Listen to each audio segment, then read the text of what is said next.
வணக்கம் மக்களே, என்னுடைய சேனலை சப்ஸ்கிரைப் பண்ணி லைக் பண்ணி பார்த்துக்கிட்டு இருக்கிற அனைவருக்கும் ரொம்ப ரொம்ப நன்றி. இப்போ நான் இன்றைக்கி என்ன வீடியோ பார்க்க போகிறோம் அப்படின்னா, என்னுடைய காலையில் 7 மணியிலேருந்து ஈவினிங் 7 மணி வரை என்னென்ன வேலையை பார்த்தேன், நான் பிளான் பண்ண வேலையெல்லாம் பார்த்தேனா இல்லை வேறு ஏதாவது சொதப்பிடுச்சா அப்படின்றது தான் நம்ம இன்றைக்கி இந்த வீடியோவில் பார்க்க போகிறோம்.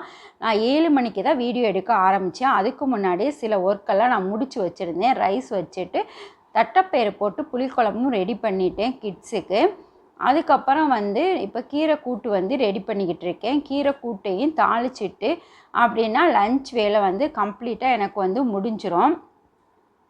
இது ரொம்ப சிம்பிளாக தேங்காய் அரைச்சி போட்டு வைக்கிற ஒரு கீரை கூட்டு தான். டீட்டெயில் ரெசிபி வேணும் அப்படின்னா நீங்கள் கமெண்ட் பண்ணுங்கள். அடுத்து வர லாங் வீடியோவில் நான் உங்களுக்கு டீட்டெயில் ரெசிபி ஷேர் பண்ணுறேன்.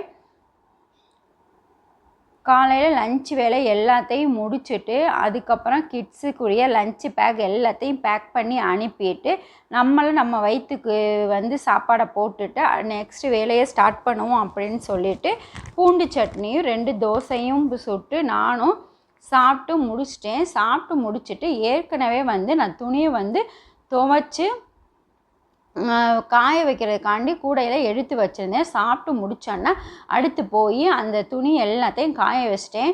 உங்களுக்கு ஒரு ஈஸியான டிப் சொல்கிறேன். துணி கலர் பேட் ஆகாமல் இருக்கணும் அப்படின்னா நீங்கள் ரிவர்ஸில் திருப்பி நீங்கள் துணியை காய போட்டிங்க அப்படின்னா உங்களுடைய கலர் மங்காமல் ரொம்ப நாளைக்கு சூப்பராக இருக்கும்.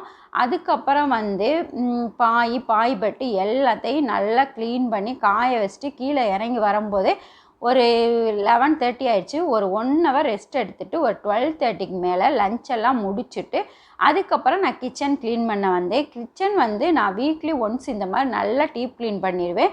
மித்த நாள்லாம் நீட்டாக தொடச்சிட்டு அதுக்கப்புறம் நான் என்னோடய வேலையை பார்க்க ஆரம்பிச்சிடுவேன்.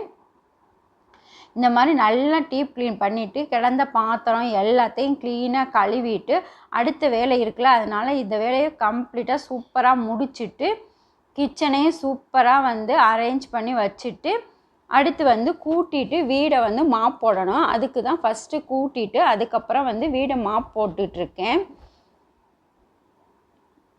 இந்த வேலையெல்லாம் நான் பிளான் பண்ணுறபடி கரெக்டாக போயிட்டே தான் இருந்துச்சு. அதுக்கப்புறம் நமக்கும் கொஞ்சம் வேலை பார்க்க கொஞ்சம் டயர்ட்னஸ் வரத்தான் செய்யும். இருந்தாலும் கொஞ்சம் மோட்டிவேட் பண்ணிவிட்டு அடுத்த வேலையை பார்க்கலாம் அப்படின்னு சொல்லிட்டு நம்ம இன்றைக்கி இது பிளான் பண்ணியிருக்க எல்லா வேலையும் முடிச்சிடணும் அப்படின்னு ஒரு மோட்டிவேஷனோட அடுத்த வேலையை நான் பார்க்க ஆரம்பிச்சிட்டேன். இப்போ பார்த்தீங்கன்னா கிச்சன் எல்லாமே நீட்டாக சூப்பராக ஆயிடுச்சு. கிச்சன் வீடு எல்லாமே நீட்டாக தொடச்சி கம்ப்ளீட்டாக பாத்திரம் எல்லாம் கழுவி சூப்பராக ஆயிடுச்சு. அதுக்கப்புறம் என்ன ஒரு பெரிய வேலை அப்படின்னா துணி மடித்து வைக்கணும். அதை சரி துணி எடுத்துகிட்டு வந்துட்டு துணியவும் மடிக்க ஆரம்பிச்சிட்டேன். ஃபுல்லாத்தையும் மடித்து அதையும் அந்தந்த இடத்துல வச்சுட்டு இவ்வளோ வேலை பார்த்தது நமக்கும் டயர்ட் ஆகும்ல. சரி எப்போவும் டீ குடிக்க மாட்டோம், அன்னைக்கு சரி டயர்டாக இருக்குன்னு 3 பேரும் ஆளுக்கு ஒரு டீ குடிச்சிட்டோம். டீ குடிச்சிட்டு அதுக்கப்புறம் ஒரு சின்ன வேலை இருந்துச்சு, கடை வரைக்கும் போகணும். நானும் பாப்பாவும் அப்படியே கடைக்கு போய் முட்டை வாங்குறதுக்கு தான் கடைக்கு போனோம்.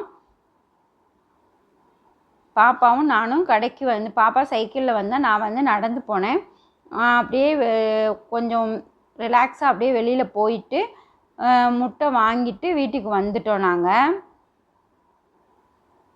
எப்போவுமே ஈவினிங் ஆனால் எங்கள் ஏரியாவில் இப்படி தான் இருக்குது கிளைமேட்டு, என்னன்னே தெரியல. ஈவினிங் ஆனால் பயங்கரமாக மழை வர்றது மாதிரி, மழை வருதோ இல்லையோ ஆனால் இந்த மாதிரி ஒரு கிளைமேட் மட்டும் நமக்கு சூப்பராக இருக்குது. ஆனால் கிளைமேட் சூப்பராக இருக்குது. அதுக்கப்புறம் ஈவினிங் நம்மளுடைய டின்னர் வேலையை ஆரம்பிச்சிருச்சு. இன்றைக்கி என்ன செய்ய போகிறேன் அப்படின்னா ஆப்பமும் எக் கிரேவியும் தான் செய்ய போகிறேன். ஆப்பத்துக்கு ஃபஸ்ட்டு மாவை கரைச்சி எடுத்து வச்சுட்டேன். நான் இந்த தேங்காய் பால் எப்போ சேர்ப்பேன் அப்படின்னா மாவு கரைச்சி ஊற்றுறதுக்கு கொஞ்சம் நேரத்துக்கு முன்னாடி தான் ஆப்ப மாவில் தேங்காய் பால் சேர்த்து கரைப்பேன். அதை தான் இப்போ ஆப்ப மாவில் தேங்காய் பால் சேர்த்து கரைச்சி எடுத்து வச்சுட்டு எக் கிரேவியும் ரெடி பண்ணிகிட்ருக்கேன். எக் கிரேவி நான் ஷார்ட்ஸில் போடுறேன். உங்களுக்கு ரெசிபி வேணும் அப்படின்னா லிங்க்கை நான் கொடுக்குறேன், நீங்கள் பார்த்துக்கோங்க. இல்லைன்னா சேனலில் போய் எக் கிரேவி ரெசிபி பார்த்துக்கோங்க. இன்றைக்கி என்னுடைய ரொட்டீன் ரொம்ப சூப்பராக போச்சு. வீடியோ பிடிச்சிருந்தா லைக்